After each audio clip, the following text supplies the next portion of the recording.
Olá, pessoal, sejam todos muito bem-vindos e bem-vindas a esta videoaula. Quero agradecer aqui a presença de todos vocês. Quero dizer também que nós estaremos aqui com a professora Daniela trazendo um assunto, um tema extremamente importante, né, para os colegas enfermeiros e enfermeiras aqui das nossas pós-graduações, que é o que é o estresse, né, dentro das práticas profissionais, né, de enfermagem, e como que a gente deve lidar com ele, como que isso impacta, né, o nosso cuidado, o nosso processo de trabalho em enfermagem. Então, volto aqui a agradecer a todos, em especial a Daniela, que já está aqui conosco. Daniela, muito obrigada pela sua disponibilidade, pela sua presença, né, em estar aqui conosco, contribuindo, né, com a formação dos nossos colegas, né, de profissão. E já passo para você então a palavra, Daniela, se você pudesse apresentar e puder aí em seguida já dar, né, andamento ao seu tema. Eu fico muito agradecida, viu, Daniela? Muito obrigada. Olá, muito obrigada, Alexandra. Eu que agradeço o convite. É um prazer estar com vocês, uma oportunidade de também falar sobre um tema que eu considero muito importante na prática profissional. Eu sou enfermeira, né? Me formei em 2006, já tenho um tempinho de jornada e ao longo da minha jornada eu pude ir presenciando na prática o quanto esse tema que eu trago para vocês hoje é relevante na prática assistencial. Então, hoje eu trouxe o tema estresse dos profissionais de enfermagem e impacto na saúde dos trabalhadores e segurança do paciente. Então, vou começar. Hoje, então, vou falar um pouquinho para vocês sobre o que é estresse, qual a definição de estresse, a fisiologia, estresse agudo e crônico, o estresse e o contexto de trabalho da enfermagem, burnout e a interface estresse, burnout e segurança do paciente. E o mais importante, as estratégias de enfrentamento. Então, assim, como lidar com esse estresse nesse cenário de trabalho profissional.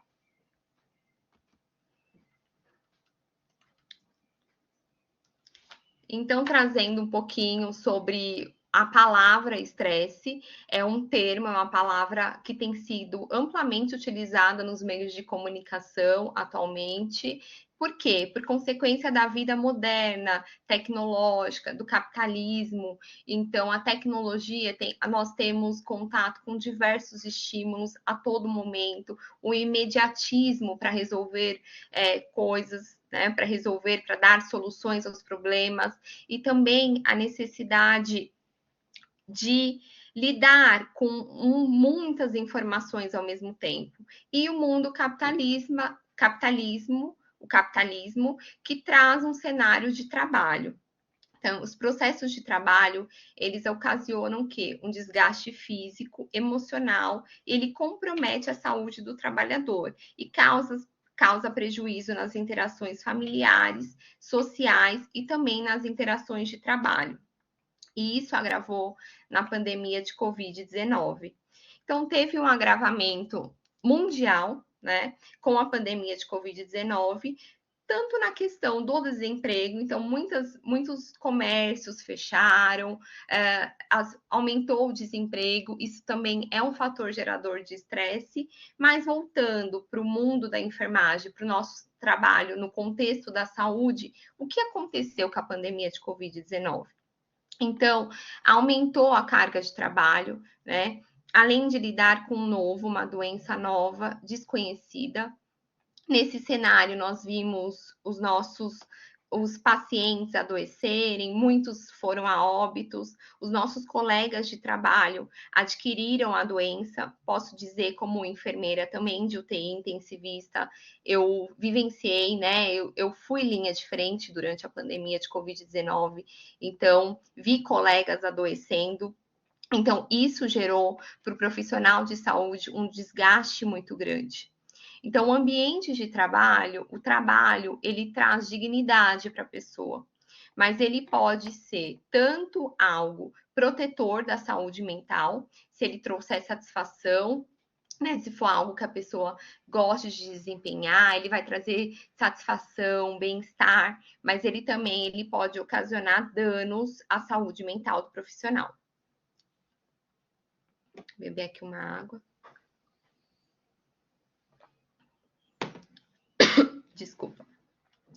Então, seguindo, o estresse, ele pode ser estudado através de 3 eixos principais. O estresse como estímulo, né? Somente o evento. O estresse como resposta, que uma boa parte da apresentação eu vou trazer para vocês o estresse como resposta fisiológica, porque é isso que pode ocasionar o adoecimento, e também o estresse como interação com o meio ambiente. Então, nós vamos ver esses 2 eixos, estresse como resposta e interação com o meio ambiente. Então, nessa linha de estresse como resposta, o precursor foi Hans Sale, em 1936. Hans Sale, endocrinologista, o que ele fazia? Ele submetia cobaias, ratos, a experimentos. Então, a calor, a dor, a frio, e ele via que esses ratinhos, independente do estímulo, ele tinha a mesma resposta. Então, ele conceituou isso como a síndrome geral de adaptação. Então, assim, essa síndrome, ela ocorre em 3 fases. Então, o alarme é quando quando a gente tem um contato inicial com o agente estressor. A resistência, então, são os mecanismos de adaptação que acontecem no organismo para que você atenda a demanda externa do estressor, e a exaustão. Só que nem sempre é necessário acontecer todas as fases para que aconteça a síndrome geral da adaptação. Ela pode ser interrompida, por exemplo, na fase de resistência, se a pessoa se ela tiver estratégias para lidar a essa síndrome interrompida aí. Agora, se esgotam a energia, ela não consegue lidar com o problema, com a demanda, aí ela entra na exaustão. Tá? E qual é o objetivo disso? O objetivo é preservar o equilíbrio orgânico, que é a homeostase.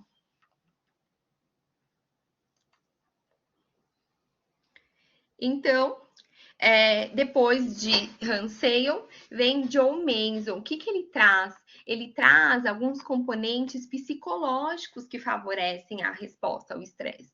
Então, eventos novos, imprevisíveis, na qual a pessoa não tem controle, e algumas situações em que a identidade da pessoa pode ser julgada negativamente pelos outros. Por exemplo, um profissional enfermeiro que atua num serviço de emergência, tem novidade? Tem. Tem imprevisibilidade? Tem. Tem falta de controle? Tem. Muitas situações, elas são incontroláveis nesse ambiente. Então, o ambiente, esses componentes presentes no ambiente, eles favorecem uma resposta ao estresse.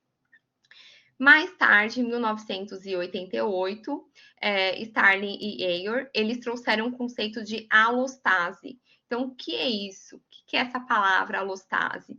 São ajustes que o organismo faz para se adaptar à demanda externa. Então, assim, são pequenos ajustes, pequenas oscilações em níveis fisiológicos que o organismo faz para manter o equilíbrio. E mais tarde, potencializando isso em 93, Bruce McKenna e Mendelssohn, eles trazem mudanças fisiológicas, né? Essas mudanças acontecem para manter a homeostase, e eles trazem os glicocorticoides, que é o cortisol, como um determinante dessa resposta. Então, assim, acontece a alostase, e que a alostase pode dar, pode decorrer numa carga alostática, numa sobrecarga alostática, mas nós vamos ver mais para frente sobre isso. Então, aqui é o processo de alostase. Então, por exemplo, numa reação, eu vou atravessar a rua e o carro está muito próximo, está prestes a me atropelar. Ele buzina. Então, é uma situação que gerou um estresse. Eu preciso reagir ali. é uma reação de luta ou fuga. Então, eu tenho o quê? Um aumento da pressão, né? Um aumento do fluxo sanguíneo na musculatura estriada. Então, assim, eu tenho uma pressão que oscilando para quê? Para que eu consiga atender aquela demanda, para que eu consiga reagir naquele tipo de situação, para que eu consiga manter o equilíbrio.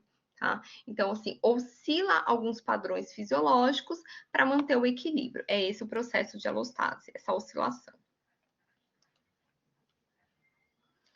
Então, aqui é a fisiologia do estresse, o estresse agudo. Aí eu lanço uma pergunta para vocês. O estresse é algo que ele pode ser evitado? Eu consigo ter uma vida sem estresse? A partir de hoje eu vou ter uma vida sem estresse. Então, isso não acontece, né, gente? Então, assim, estresse é algo natural, é algo do dia a dia. Então, assim, sempre pode acontecer estresse. Então, não é algo bom, nem é algo ruim. Então, é algo que acontece. O que é o fator determinante? Como eu lido com ele, né? Qual a minha forma de enfrentamento? O que eu estou fazendo para lidar com esse contexto? Então, é isso que é importante refletir. Então, não é o estresse como vilão, mas sim quais as ferramentas que eu tenho em mãos para lidar com isso. Então, aqui a gente vai ver um pouquinho da fisiologia, que é o estresse agudo nesse cenário, que seria a alostase. Então, primeiro ocorre a interpretação individual. Por quê? O que gera estresse para Daniela não gera estresse para Francisca. Então, o indivíduo ele precisa identificar aquele cenário como uma situação desafiadora ou ameaçadora. Então, identificando isso, ele tem o quê? O sistema simpático adrenal medular, que vai estimular a porção medular da suprarrenal a liberar adrenalina e noradrenalina. Então, esse eixo simpático adrenal medular, ele age em múltiplos órgãos e tecidos. Então, o que ele faz no corpo? Ele aumenta a pressão arterial, aumenta o fluxo sanguíneo na musculatura estriada, ele diminui o fluxo no no trato gastrointestinal, nos rins, né? Ele aumenta a glicemia. Em seguida que acontece isso, logo em seguida, acontece estímulo do eixo hipotálamo pituitária adrenal. Então, o hipotálamo libera o hormônio liberador de corticotrofina, que estimula a hipófise, libera o hormônio adrenocorticotrófico, que vai estimular o quê? O córtex da suprarrenal a liberar cortisol. Então, o cortisol, o que ele faz? Ele mexe no metabolismo. Então, tudo para facilitar aquela reação ali de luta e fuga. Então, o que acontece com o metabolismo do carboidrato? Eu tenho aumento da glicemia, as proteínas, eu tenho diminuição das proteínas nas células corporais, exceto no fígado. Eu tenho uso de gordura, né, de ácido graxo como fonte de energia, porque eu preciso de energia para agir naquela situação. E eu também tenho um processo de regeneração na resposta inflamatória aumentada. Depois, logo em seguida que acontece isso, o cortisol ele é lipossolúvel, né? Ele atravessa ali uma barreira, a barreira hematoencefálica que tem no sistema nervoso, e ele consegue se ligar a receptores específicos no cérebro, e ligando-se, acontece o feedback negativo, que a gente vai ver lá para frente um pouquinho mais sobre o feedback negativo, mas cessa essa resposta.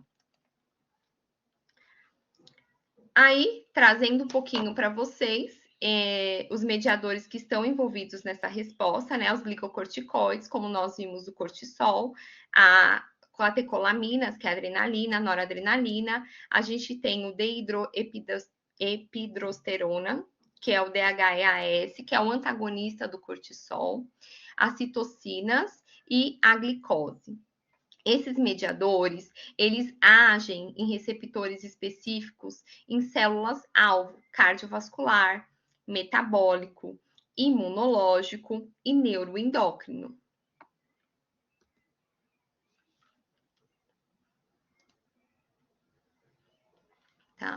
Então, o que eles causam? Então, aqui, ó, a resposta fisiológica aguda, que é algo natural, algo normal, que pode acontecer no dia a dia, né? Pode durar minutos, horas a dias. O que acontece aqui? Uma vasoconstrição, uma melhora da consolidação da memória. Sim, por incrível que pareça, o estresse agudo, ele aumenta o estado de alerta, o estado de atenção. Ele otimiza a memória. Eu preciso agir rápido, pensar rápido, né? Eu tenho perda de apetite, eu tenho um fluxo cerebral, um fluxo sanguíneo cerebral aumentado, porque eu preciso de energia para órgãos vitais, né? Mobilização dessa energia, ativação da resposta imune e aumento do tônus vascular ali para reação de luta e fuga. Então, essas consequências dessa descarga, dessa fisiologia do estresse agudo. Tá? Então, aqui, esses mediadores, eles alteram essas células do sistema-alvo. Quais são o sistema? Cardiovascular, neuroendócrino, né, imunológico. Então, eles vão alterar o funcionamento, estrutura do mitocôndria celular, né, a parte da respiração celular. Eles aumentam reações oxidativas, eles diminuem a capacidade energética e deixa a célula suscetível à morte celular, né? Isso causa o quê? Qual o resultado disso? Isso causa uma disfunção celular, um encurtamento dos telômeros que está ali, né, preservando o material genético da célula. Então, isso pode ocasionar uma desregulação epigenética, uma alteração da expressão gênica, um envelhecimento celular. Então, só que se o estímulo ele é interrompido, ele retorna à homeostase. Então, abrindo parênteses aqui, o que é importante mencionar para vocês?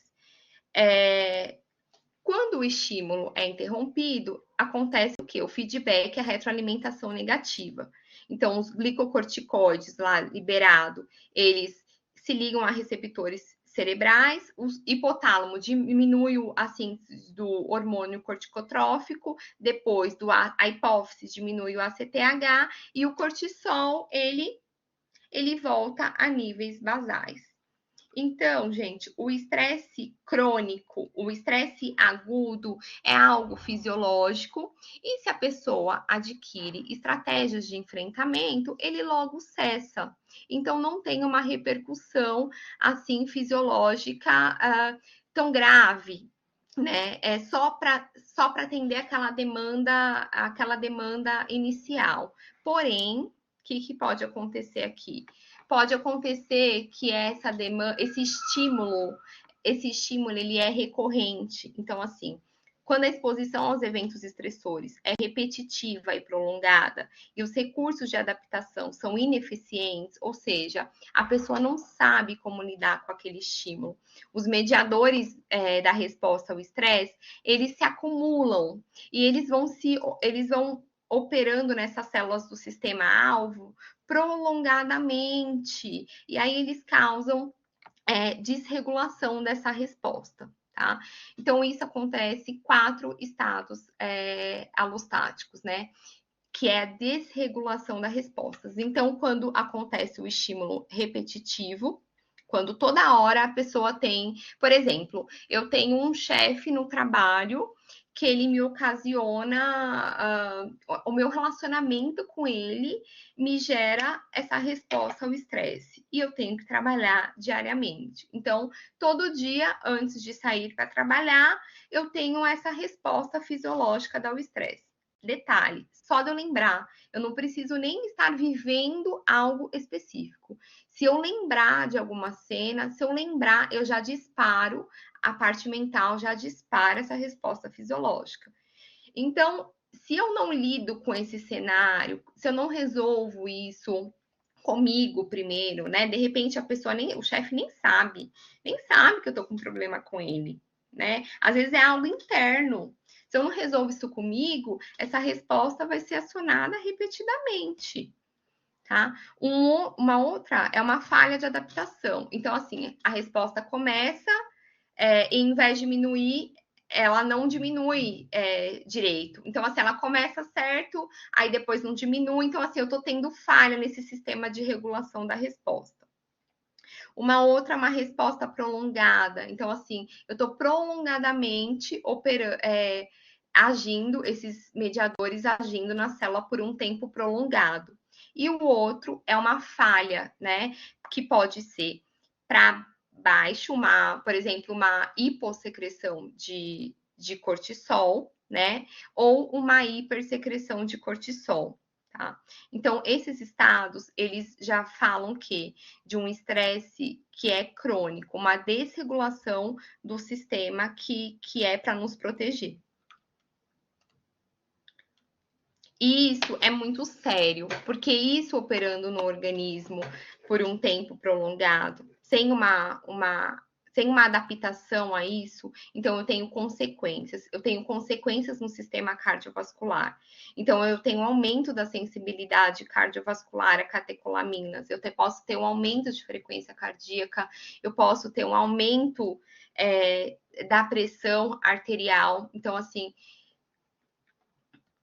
e isso pode gerar o quê? Uma sobrecarga. Essa carga alostática, ela pode gerar uma sobrecarga alostática, uma hipertensão mesmo, um adoecimento. Metabólico, né? Quais as consequências metabólicas do estresse? Eu aumento a resistência celular à insulina. Se eu estou aumentando a resistência da célula à insulina, o que acontece? A glicose, ela não entra na célula, e isso faz o quê? O aumento da glicose circulante. Né? Acontece também o aumento do depósito de gordura abdominal, e aí eu abro um parênteses, perceberam quando a gente está numa situação de estresse, muitas vezes ocorre a vontade por comer coisas, carboidrato, doces, porque são alimentos de fonte energética, né? E aí, dependendo de como a pessoa lida aí com a alimentação, se ela é muito equilibrada na alimentação, ela contribui para o ganho de peso, tá? E o ganho de peso, principalmente na gordura abdominal, é um importante fator para o quê? Para doenças, né? Doenças cardiovasculares, né? Isso é um sinalizador importante. Aumenta o colesterol total, né? Diminui o HDL é um colesterol protetor, né? Dito entre aspas como bom, porque ele ajuda lá a evitar que as placas de ateroma no vaso, então numa situação de estresse ele é diminuído e favorece a obesidade. As catecolaminas pode aumentar o quadro ansioso, né? O quadro da agitação, a pessoa pode ter dificuldade para dormir pelo cortisol também, essa disfunção do cortisol na corrente sanguínea, e o aumento do apetite que eu sinalizei, principalmente por alimentos mais ricos, fontes energéticas, que não são muito saudáveis, carboidratos, açúcares. Tá. No ponto de vista imunológico, ele inibe a síntese e eficácia das citocinas, que promovem reações imunes e inflamatórias, inibe a ativação das células T, diminui a produção de imunoglobulina, diminui linfócitos, eosinófilos. Então, o que eu quero dizer com isso? Então, assim, no estresse agudo, a resposta inflamatória, até a regeneração celular, ela é otimizada.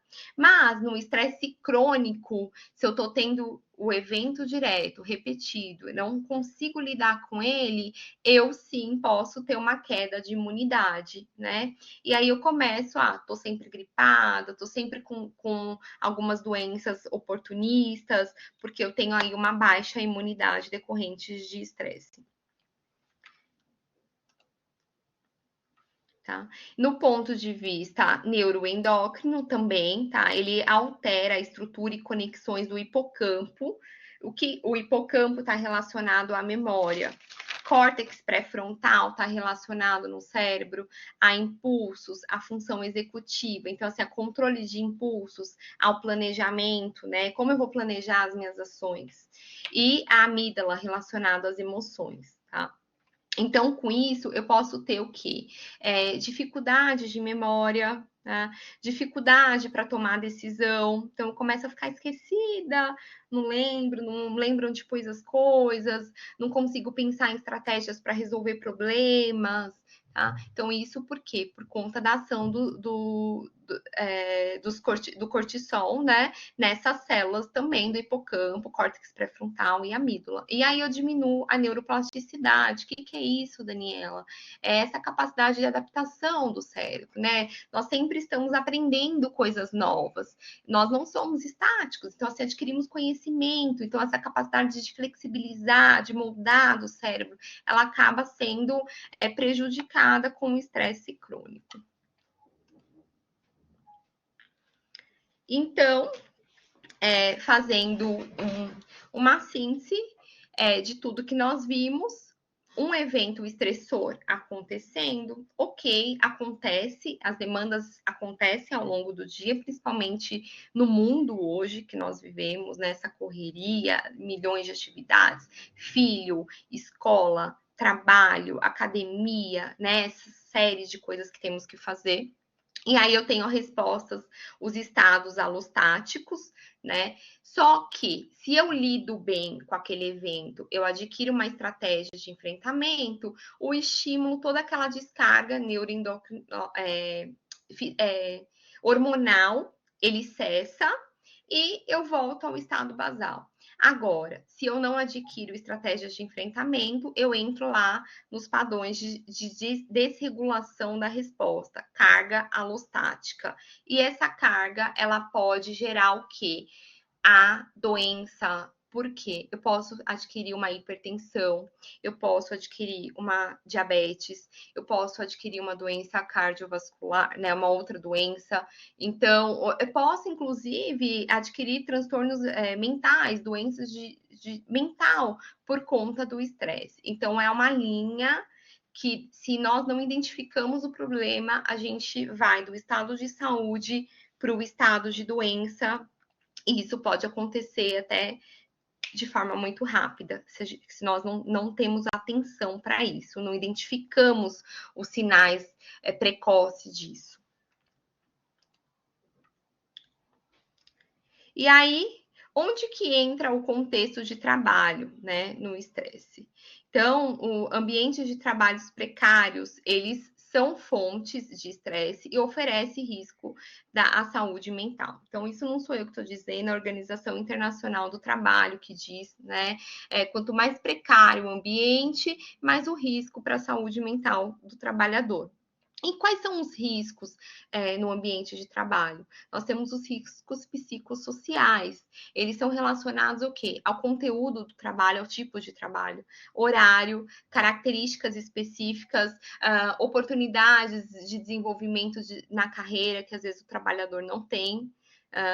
Ambientes com carga emocional elevada e exposição a eventos traumáticos potencializam esse risco. Então, trazendo ainda novamente para a área da saúde, para o contexto da saúde. Então, que é um ambiente cercado de carga emocional, né? Carga emocional não só em lidar com os pacientes, como também isso é estendido aos familiares e muitas vezes, pensando no profissional enfermeiro, ele é estendido ao multi, né? A equipe multi.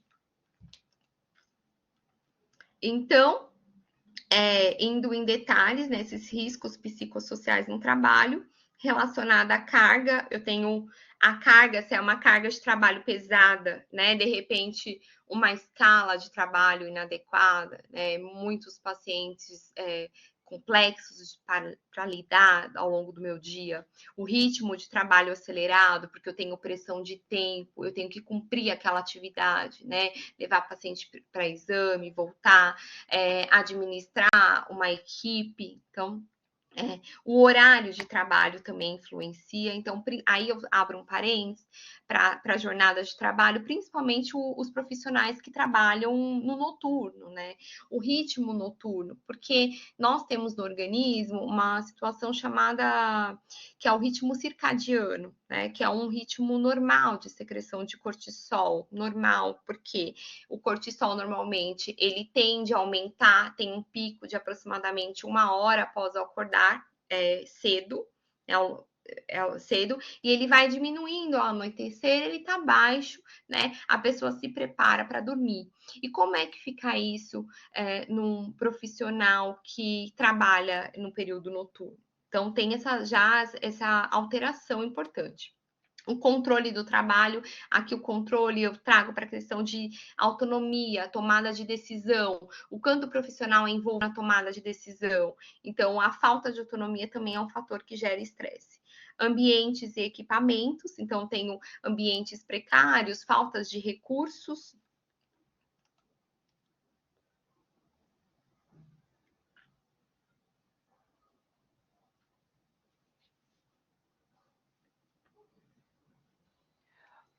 Oi, Daniela. O seu microfone está fechado, linda. Não, é que demorou aqui É, para mudar o então slide. tá Agora bom, já está tudo ok. tá certo. Vamos seguir, Obrigada, tá ótimo, viu, Daniela? Vamos lá. obrigada. A cultura organizacional, então a cultura organizacional eu tenho comunicação, é muito importante, porque a cultura, gente, é ambiente, então se a cultura é envolvimento de todos, então desde lá do gestor, né, principal até quem está lá na ponta, no operacional. Então não adianta eu ter um gestor que tem um planejamento estratégico e que não é envolvido o quê? Não envolve os outros colaboradores, porque quem faz o serviço também é a ponta, então a ponta tem que estar engajada. Então, a falta de participação nessa cultura organizacional, né? Ou, às vezes, uma cultura que é permissiva para alguns assédios no ambiente de trabalho, alguns abusos. Então, isso também é um risco psicossocial. Relacionamento no trabalho, né? Tanto com os pares como os supervisores, aí também entra a questão dos abusos, né? Que temos o papel da organização, o quanto é claro o cargo, cada cargo, a definição dos papéis daquele profissional dentro da organização. O desenvolvimento da carreira, então, o quanto eu tenho possibilidade de crescimento ali. De repente, eu sou um auxiliar técnico de enfermagem, eu estou estudando, eu estou fazendo faculdade. Será que eu vou ter possibilidade de ascensão na minha carreira, naquela instituição? Então, se eu tenho, eu olho de um jeito para aquele ambiente. Se eu não tenho, isso é um risco. E a interface casa-trabalho entra também distância, né? Meio de transporte, tudo isso é um risco psicossocial no trabalho. Então, trazendo um pouquinho para a enfermagem, o que nós temos? Nós temos longas jornadas de trabalho. Muitas vezes, os profissionais, eles estão em duplo vínculo, né? Fazem duplo vínculo, sai de um trabalho dia, vai para outro tarde, ou vai para outro noturno, faz noturno, dia, fica totalmente desregulado nessa questão em relação aos horários, múltiplas tarefas, né? Imprevistos, temos imprevistos, lembra lá dos que o John Mason traz, que eventos novos, imprevisíveis, incontroláveis, eles são importantes. Então, na enfermagem, nós temos todos eles. Além disso, temos condições de trabalho que muitas vezes são desfavoráveis, né? Muitas vezes a enfermagem é muito criativa, né? Para trazer soluções ali nova no seu dia a dia, porque não tem recursos e não quer que falte ao paciente. Então, ela acaba proporcionando isso. Então, isso é um fator que causa estresse muitas vezes. A baixa autonomia, então, não é participativa nas decisões, não tem muita participação nas decisões. Violência no trabalho, principalmente quem trabalha no contexto de emergência, exposição, atendimento aos pacientes, aos familiares, de repente, às vezes, alguns hospitais também públicos, porque nós temos alta demanda, às vezes a gente não tem o quantitativo de profissionais da saúde suficiente para atender as demandas. Então, causa o quê? Estresse nas famílias, né, nos pacientes ali, que a família tem aquela carga emocional, quer que resolva a situação rapidamente. O profissional, ele muitas vezes não consegue, porque ele tem muitas demandas acontecendo e ele pode sim estar exposto a uma violência no ambiente até por familiares e pelos próprios pacientes. Tá? E o contato com o sofrimento e a morte, porque não tem como separar o contexto humano, né? Nós somos seres humanos. Vemos um ser sofrendo, vemos as pessoas sofrendo. E tudo bem, Daniela, nós estamos trabalhando, mas temos esse lado emocional também. Não é possível segregar, porque é isso que nos torna humano. Então, isso também pode gerar uma fonte de estresse. Tá? E aí, dentro do contexto de trabalho, eu trago duas teorias, tá? Duas teorias que explicam o porquê que isso pode acontecer. Por que pode acontecer o estresse, né? Essa de 1979, Karasek, o que ele traz? Demanda controle.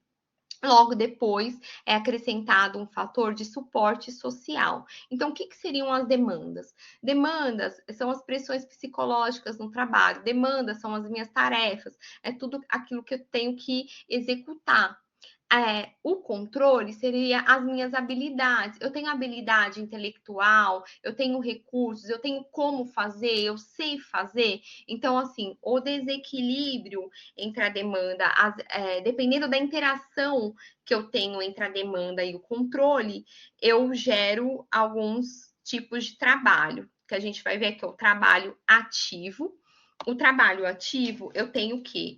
Alta demanda, mas eu tenho alto controle. Então, é um trabalho bom, porque eu sinto que eu tô entregando meu potencial, eu estou fazendo aquilo que eu realmente estudei, que eu realmente aprendi, eu estou usando meu conhecimento em prol de auxiliar, né, na recuperação da saúde, do serviço, e eu me sinto valorizado também. Então, eu tenho alta demanda e alto controle. O trabalho passivo, eu tenho baixa demanda, mas eu também baixo controle. Isso não me estimula, não é tão estimulante. A alta exigência, eu tenho o quê? Eu tenho uma alta demanda e baixo controle, e a baixa exigência, eu tenho uma baixa demanda e o alto controle. Então, também não é um tipo de trabalho adequado, porque ele torna um trabalho tedioso. Eu sinto que eu tenho capacidade para fazer mais, mas o serviço ele não está usufruindo de todo o meu potencial, de tudo que eu tenho para oferecer. Tá? Então, o trabalho ativo seria o trabalho ideal. Outras, eu posso gerar essa situação de estressora as outras interações podem gerar essa situação de estresse no meu trabalho, segundo essa teoria demanda-controle, tá? E ele traz nessa teoria o suporte social. O suporte social, ele é um moderador. O que significa isso? Se a minha comunicação com os pares é boa, com a minha chefia é boa, eu gosto de interagir com as pessoas, eu me sinto respeitado ali, então eu modero esse desequilíbrio. Agora, se essa comunicação é ruim, eu posso piorar ainda o cenário. E a segunda teoria veio por Secret um pouquinho depois, né, alguns anos depois. Eu falo do esforço e da recompensa, também relação de reciprocidade. Tá? Então, se eu tenho um equilíbrio entre o meu esforço, né, e o que eu seja, o que está exigindo de mim e o que o hospital está me oferecendo, por exemplo, no contexto da saúde, se eu tenho uma situação equilibrada, eu estou bem. Agora, se eu tenho um desequilíbrio, se eu me esforço muito e eu não tenho recompensa, gente, essa recompensa não é só salário, tá? Porque quando fala isso, parece, é remuneração. Não. Às vezes a pessoa não troca de emprego para ganhar um pouquinho mais, porque o ambiente, o clima organizacional é bom. Então, a recompensa inclui valorização profissional, tá? Às vezes autonomia, às vezes uma recompensa, folga, não sei, interação com as pessoas. Então, a recompensa não é só salário. Tá? E tem um fator que modera essa reciprocidade entre o esforço e a recompensa, que é o comprometimento excessivo. Então, o que acontece, gente? Pessoas que são altamente comprometidas, elas se expõem a mais demandas. Então, elas adquirem mais responsabilidade. E, às vezes, essas pessoas, elas também criam expectativas de mais recompensas. Então, isso é um fator que ocasiona o quê? que potencializa esse desequilíbrio. E essas pessoas com excesso de comprometimento, elas têm uma tendência a adoecimento também. Podem potencializar essa tendência ao adoecer. Então, quais as consequências disso? Quais as consequências do estresse para a organização? Porque o profissional, eu tô aqui falando que o profissional ele fica prejudicado, mas a organização, como fica? O hospital, as UPAs, né? Como os hospitais, as UPAs, como ficam? Eles enfrentam o quê? O presenteísmo. Então, o que é o presenteísmo? Presenteísmo é a pessoa estar de corpo presente, ela não falta, porém, às vezes, ela não tem atenção suficiente, memória, para o quê? Lidar, resolver problemas ali. Ela não é tão atuante no trabalho. Às vezes está resolvendo com pensamento em casa. Então, assim, eu estou de corpo presente, mas eu não estou envolvida ali, trazendo soluções para aquele ambiente. Um absenteísmo, a falta mesmo, né? A pessoa não vai. O turnover, que é a rotatividade, aumenta a rotatividade, isso gera um custo, gente. Segundo a Organização Internacional, OMS, isso pode gerar um custo de até 1 trilhão para os cofres, né? Por quê? O turnover, a pessoa, o hospital, ele investe na contratação. Então, tem psicólogo, aí depois tem capacitação, e a pessoa fica 2 meses e sai, vai para outro hospital, vai para outro serviço. Então, isso é gasto para a empresa. Então, a empresa também tem prejuízo financeiro com o estresse no trabalho. E quais as consequências para os profissionais e para os pacientes? Então, eu tenho falta de motivação para trabalhar, eu tenho falta de criatividade, eu tenho sintomas físicos, aqueles sintomas lá do comecinho de estresse, né? Eu tenho dor gastrointestinal sempre, eu tenho dorzinha de cabeça sempre, então já começa a aparecer alguns sintomas físicos, né? Eu tenho prejuízo da saúde mental, porque eu tenho ali a redução da capacidade cognitiva, né? Eu tenho um comportamento alterado também, social, relacional. Muitas vezes eu não tenho nem vontade de me relacionar. E isso pode desencadear algo pior, que é o burnout, né? Para os profissionais de saúde, burnout. E o impacto também na segurança do paciente, porque se eu não estou bem, qual a qualidade do serviço, né? Como eu estou oferecendo esse serviço aos pacientes? Então, só contextualizando para vocês, o burnout ele é inserido no CID-11 como uma síndrome. Por que são síndrome? Porque depende de 3 fatores, né? Do estresse crônico que não foi gerenciado com sucesso no ambiente de trabalho. Então, o CID-11 traz essas características do burnout como um estresse crônico não gerenciado. E o que gera? Gera um sentimento de exaustão, esgotamento, eu tenho um sentimento de desapego ao trabalho, até um certo cinismo, um certo distanciamento do atendimento, sabe? Não, isso não me importa. Eu fico aquela pessoa que fica um pouco fria ao que está acontecendo, ao externo, né? Não demonstra mais tanta importância. E, gente, às vezes a pessoa era altamente comprometida com o trabalho. E aí a gente olha para ela, a gente fala, gente, como essa pessoa mudou? Então, por isso é importante essa informação, né? Para além de nos observarmos, observar as pessoas que trabalham conosco. Né? E a falta de realização profissional, a pessoa sente que não é realizada na profissão. Então, esses três fatores caracterizam o burnout. Então, aí eu tenho sintomas muito parecidos, né, com aqueles que eu já falei. Então, eu tenho cansaço excessivo, sintomas físicos, insônia, alteração do apetite. A pessoa pode ter um sentimento de negatividade constante, nada vai dar certo para ela, nada acontece, pode se afastar, ela começa a se afastar dos próprios familiares, começa a ter um isolamento também no trabalho, tá? Um cansaço, alteração de humor, às vezes a pessoa era alegre, aquela pessoa que chega no plantão sorridente, agora ela tá murcha ali, ela quase não fala com ninguém, então são São mudanças que o burnout ocasiona, são sintomas de burnout, podem ser sintomas de burnout.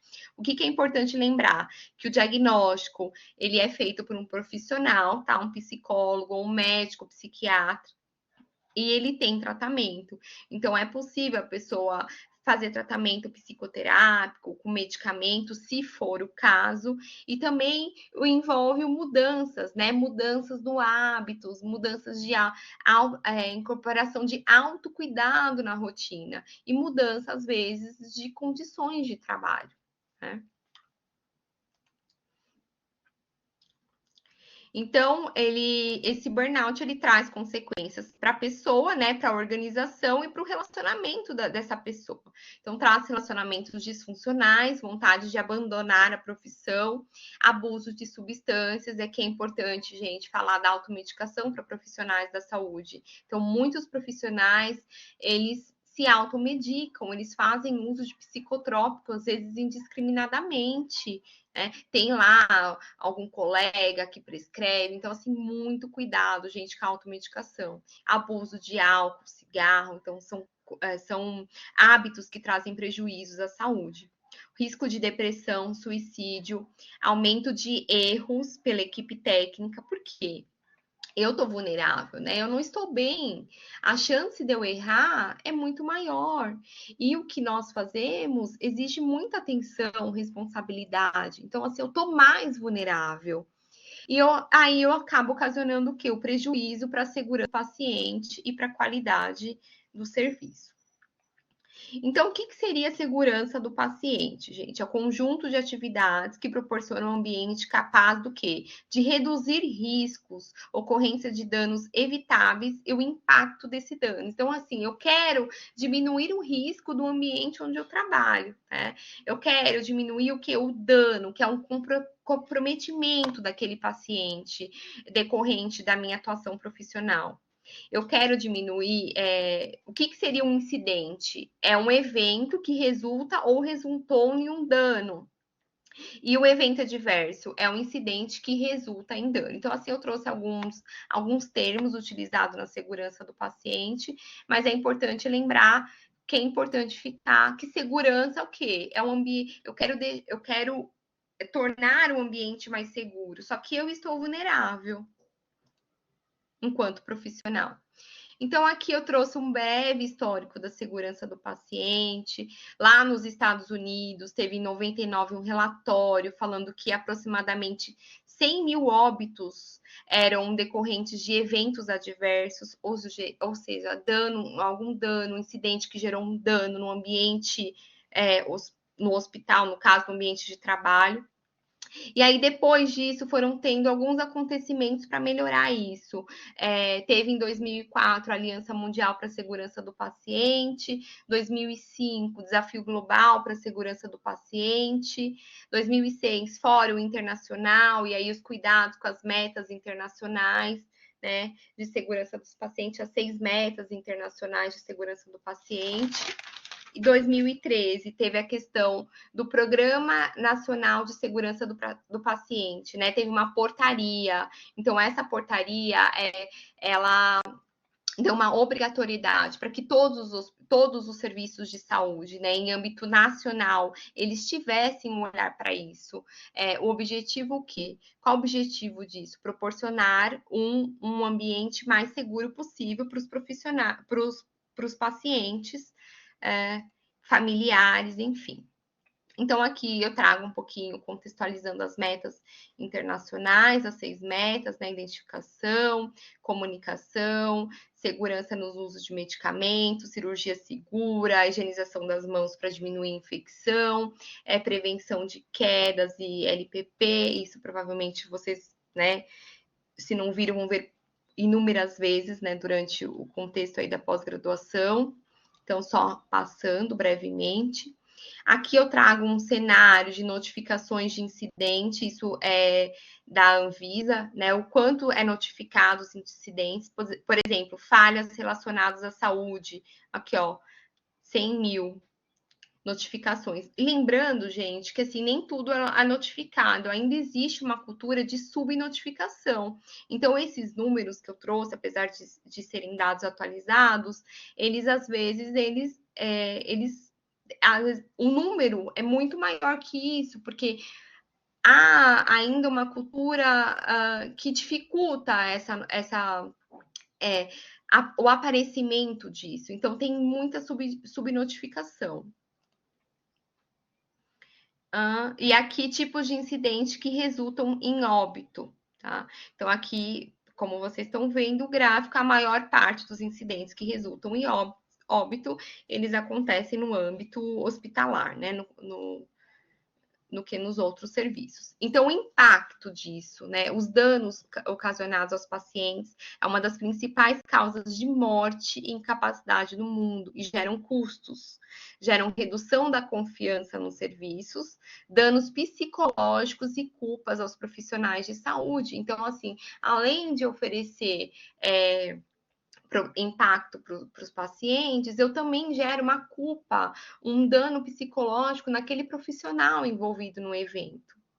134 milhões de eventos ocorrem em países de baixa e média renda, 2,6 milhões de mortes por ano.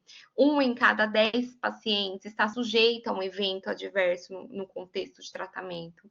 E o custo social do dano ao paciente está estimado de 1 a 2 trilhões de dólares ao ano. Então, o impacto financeiro disso é gigante também.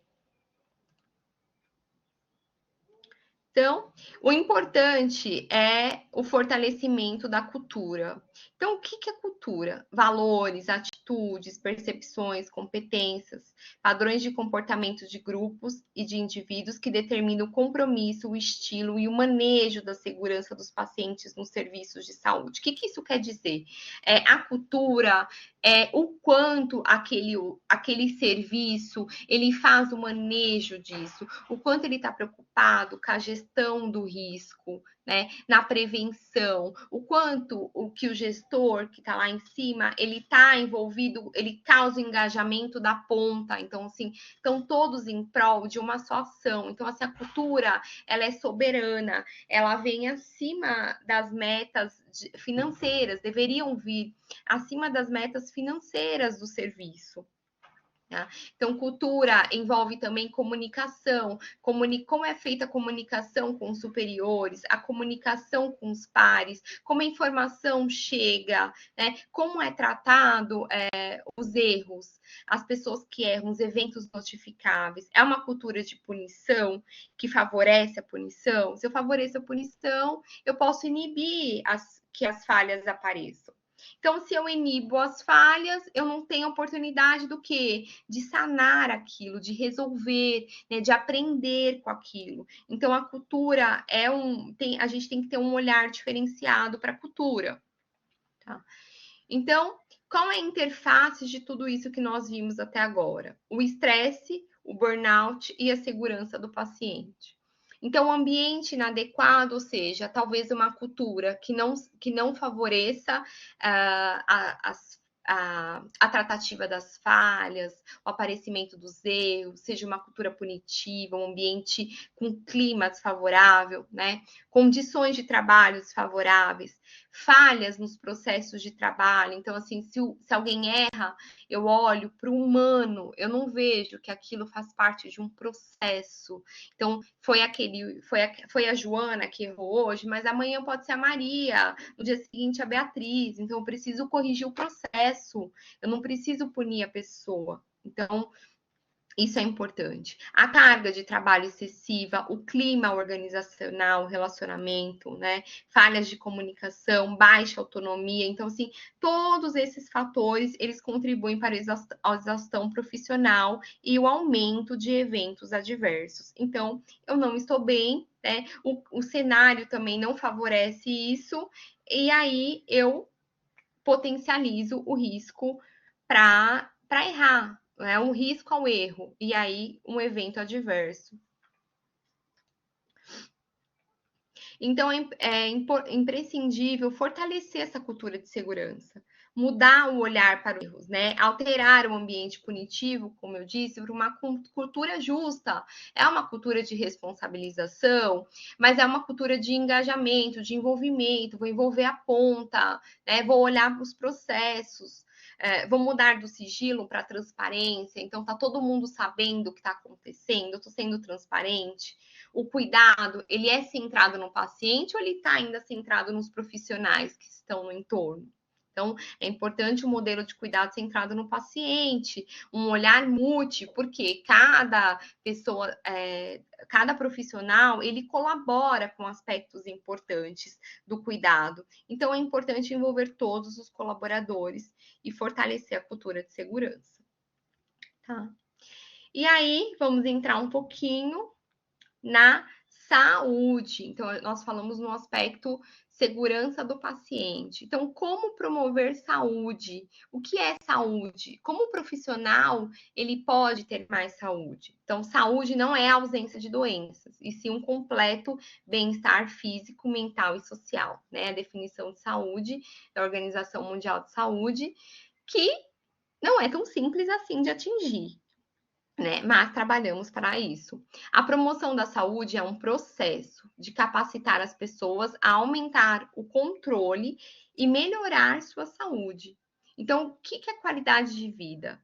A percepção do indivíduo sobre a sua posição na vida, no contexto da cultura, os sistemas, valores. Então, qualidade de vida, gente, envolve ainda o que? O ambiente, tá? Então, assim, eu tenho saúde, eu tenho a minha responsabilidade, minha autorresponsabilidade também em promover saúde, e eu preciso olhar também para o meu entorno. Qualidade de vida é um contexto muito amplo. Então, aí eu trago responsabilidades. É só do hospital? É só da organização? Não, de ambas as partes. Então, eu tenho responsabilidade com o meu autocuidado, sim, enquanto profissional, enquanto ser humano. Aí eu saio até do âmbito profissional, como ser humano, porque se eu não estou bem, se eu estou bem, eu estou produzindo no mercado capitalista. Mas e se eu adoeço? Como fica isso?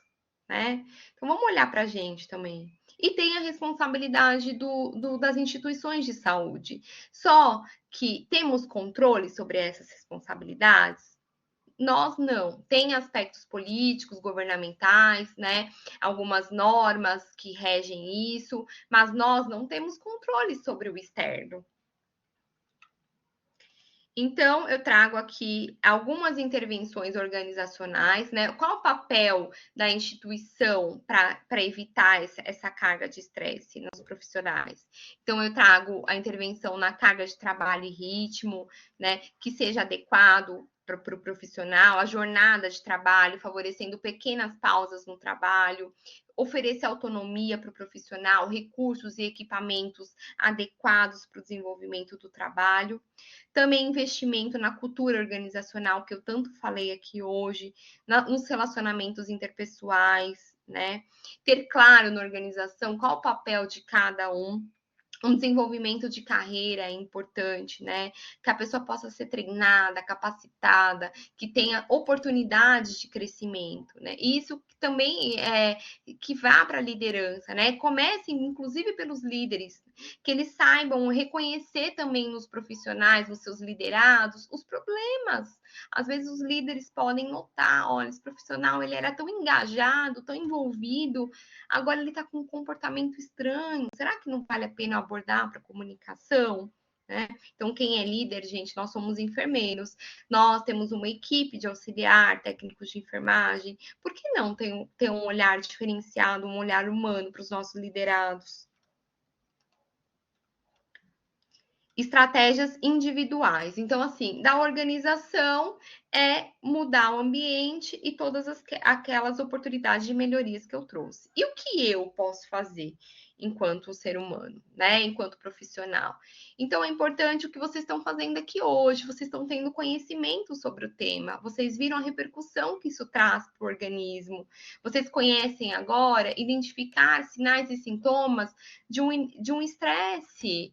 Fala, nossa, minha memória tá eu estou tendo falhas de memória, eu estou tendo dor gastrointestinal constante, eu estou ficando doente repetidamente, eu não era assim, então eu estou diferente. Então, esse olhar é importante.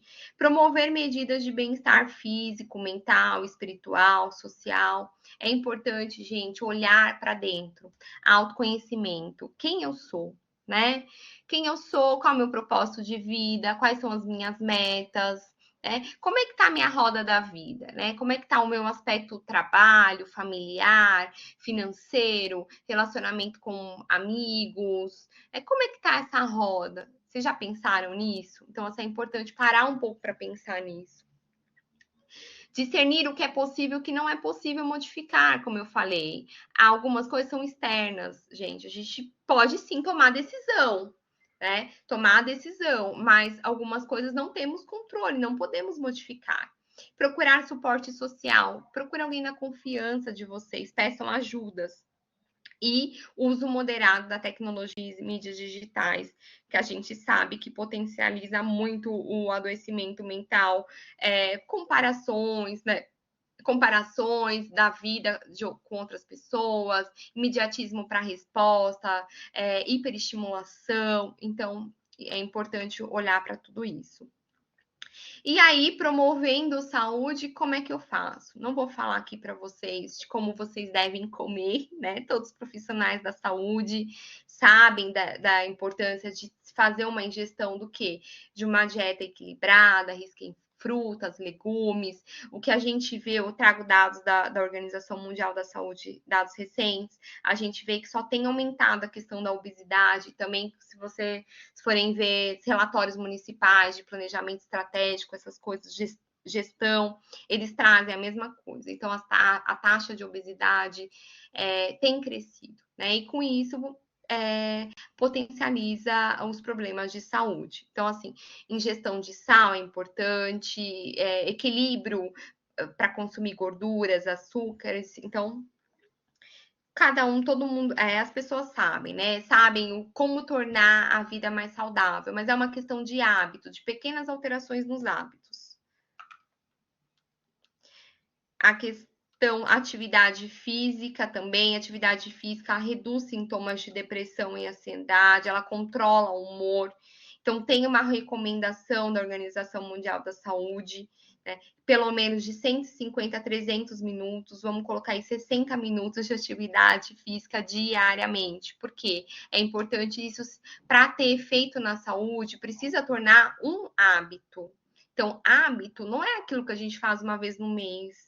Hábito é aquilo que é inserido na sua rotina diariamente, né? Então, cada um repensar aí no seu contexto o quanto cabe isso, né? Onde eu posso inserir isso? Sono com qualidade. Então, aí eu trouxe já a questão do trabalho noturno, né? Que às vezes a pessoa não tem essa opção naquele contexto de vida, só tem aquele só pode trabalhar esse horário, tem as relações familiares, precisa, né? É uma condicionante naquele momento de vida, então se atentar, porque isso prejudica o estado de saúde, e manter dentro do possível uma rotina de sono para quem pode, com horário, higiene do sono. O que é higiene do sono? Não fazer uso de celular, televisão imediatamente antes de dormir. Então, esse contexto de preparar o ambiente, luz apagadas, é importante para melhorar a qualidade do sono. Aí eu trago também uma intervenção, né? Eu trago um pouquinho de mindfulness, né? Que com todo esse contexto da vida, a gente perdeu um pouquinho da atenção plena, que é o que é mindfulness, né? É uma consciência, é consciência plena daquilo. É uma capacidade de eu estar atento no presente, mas de maneira intencional e com um olhar diferente, com curiosidade, abertura e aceitação. Então eu tenho uma mente de principiante. É como se fosse uma criança. Então, uma criança, ela está aberta ao que está acontecendo, né? Essa mente de principiante. Então, o mindfulness, ele estimula isso, ele melhora algumas... ele é uma técnica, é uma intervenção que veio lá do Joe Kabat-Zinn, e hoje ele é ciência, então tem muitas pesquisas sobre o tema, e ele pode melhorar, assim, a questão do estresse. Aqui, ó, eu trouxe um pouquinho das evidências, né? Como tem crescido exponencialmente os trabalhos com intervenção baseada em mindfulness, né? Que é um pouquinho da pessoa ter uma pausa, olhar para ela, o que está acontecendo. E aí, quais são os benefícios disso? Então, mindfulness, eles são programas normalmente de 8 semanas, tá? Para redução do estresse, melhora a qualidade de vida. Então, ele regula a atenção, porque ele tem uma atuação no córtex cingulado anterior, ele melhora a consciência corporal, ele ajuda a regular as emoções ali no córtex pré-frontal, amígdala e hipocampo. Vocês percebem que são todas as áreas envolvidas na resposta ao estresse. Ele tem uma mudança na perspectiva do self, né? Um desapego de uma imagem fixa. Não, eu posso mudar, eu posso evoluir, eu posso aprender com os erros. Eu era assim, mas agora eu não quero mais ser assim. O que eu tenho que fazer para mudar? Né? O Mindfulness auxilia isso. Ele promove resiliência. O que é resiliência, gente? Resiliência é essa resistência. Não é que o estresse não vai acontecer, não, vai acontecer, mas eu vou conseguir lidar, passar pela adversidade, ter resistência à adversidade, né? Ele alivia a dor, ele tem muitas pesquisas relacionadas com mindfulness e dor crônica. Ele dessensibiliza as áreas relacionadas com a luta e fuga, lá, as áreas relacionadas à resposta a estresse que nós vimos no início. Melhora a concentração, facilita a conexão com o propósito de vida, melhora as habilidades socioemocionais, ajuda ali a pessoa a fazer o que? Uma gestão da emoção. Então, assim, eu era muito, por exemplo, impulsividade, responde imediatamente. Então, mindfulness ajuda o quê? A trazer esse centramento para a pessoa. Calma, eu faço uma pausa. Tá? Mas é importante mencionar, gente, que uma intervenção baseada em mindfulness é um protocolo. Tá? Normalmente tem diversos tipos de protocolo e esse protocolo ele dura 8 semanas e também é preciso ser incorporado como um estilo de viver, né? Uma maneira de viver consciente. E ele reduz sintomas de estresse e burnout. Então, eu trouxe aspectos importantes para vocês e eu trago que o preço do autocuidado é sempre menor do que o custo com o tratamento. Então, cuidamos de pessoas, mas vamos cuidar da nossa saúde também, né? Precisamos estar aptos para oferecer o que temos de melhor, para oferecer nossa competência técnica. Se nós não estamos bem, como podemos fazer isso? Então, agradeço imensamente a participação, espero ter contribuído. E aí são as referências utilizadas.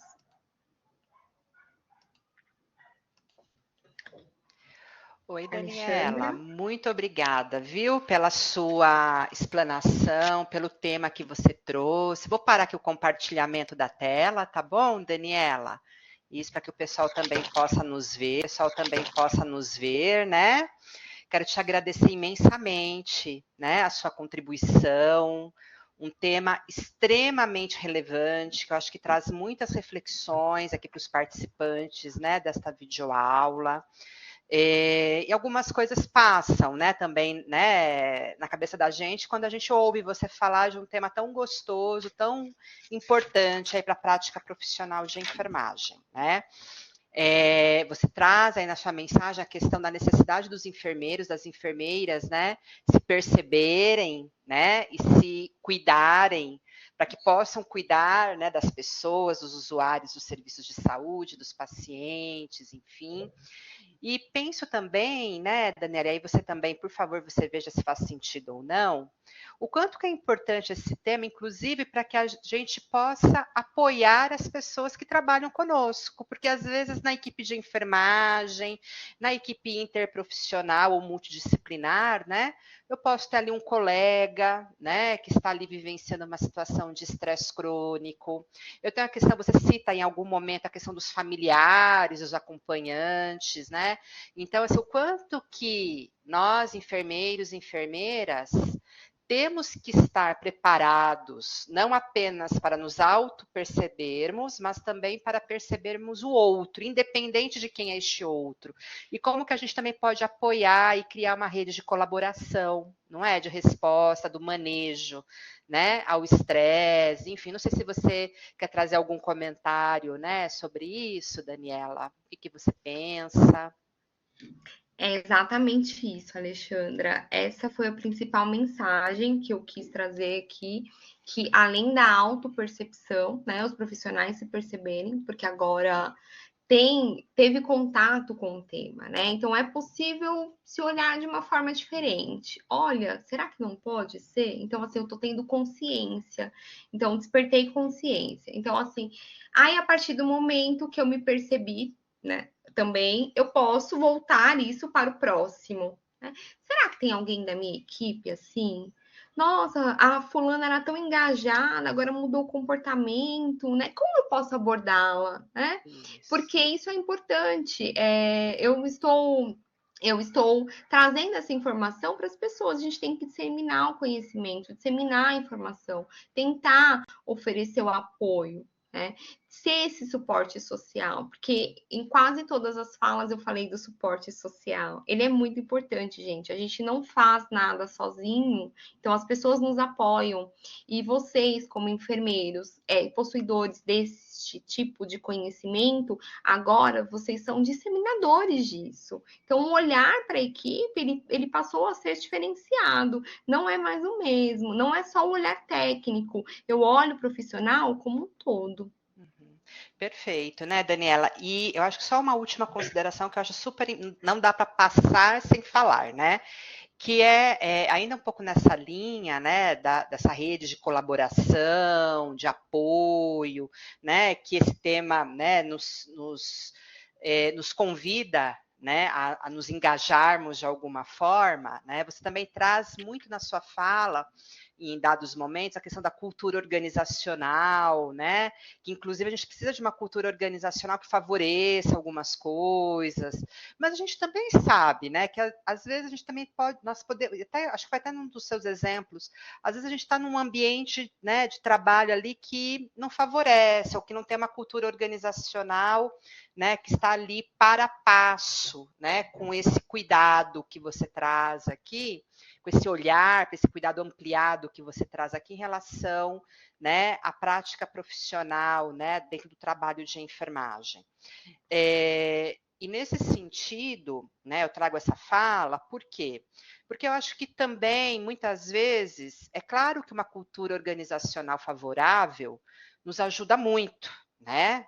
Nossa, alavanca. E a gente tem que trabalhar para construirmos esses espaços e alcançarmos, né, uma cultura organizacional pactuada com a segurança do paciente, pactuada, né, com condições de trabalho, né, adequadas para a nossa prática de enfermagem, mas também não podemos, nós enfermeiros e enfermeiras, também nos acomodarmos quando a gente tem uma ausência de uma cultura organizacional que não nos possibilita muitas coisas, né? Então, assim, que individualmente ou em grupos de trabalho, de colegas, enfim, também é preciso que a gente faça esse fortalecimento, né? Não sei também como que você enxerga um pouquinho isso, né, Daniela?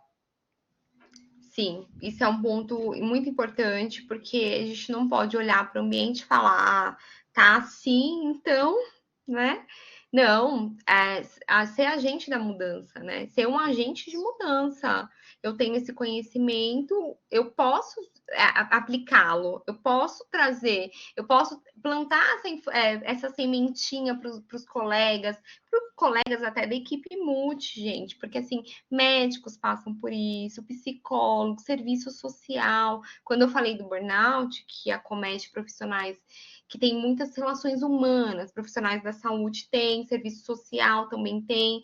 Então, outros profissionais são acometidos. Então, a partir desse momento que eu tive essa informação, eu vou ser um agente transformador do meu ambiente, né? Eu vou disseminar isso. Ai, Daniela, perfeito, viu? Acho que se a gente pudesse, a gente ficava aqui conversando mais tempo, né? sobre esse tema, não é verdade? Mas eu quero finalizar aqui, eu quero voltar a te agradecer, né, pela sua disponibilidade, né, por você ter aceitado o nosso convite em estar aqui, trazendo esse tema, né, que é um tema que traz reflexão, né, que a gente para pensar sobre ele e para, né, e nos faz pensar como que nós levamos a nossa vida também, pessoal, profissional, né? A gente para pensar sobre projeto de vida, sobre o que a gente, onde que nós estamos, se faz sentido ou não faz sentido algumas coisas, né? Em que nós estamos ali inseridos, inseridas. Então, eu quero te agradecer muito, né? Aqui em nome do Senac. Quero agradecer também em nome aqui das pessoas, né? Que tiverem acesso a esta videoaula, tá?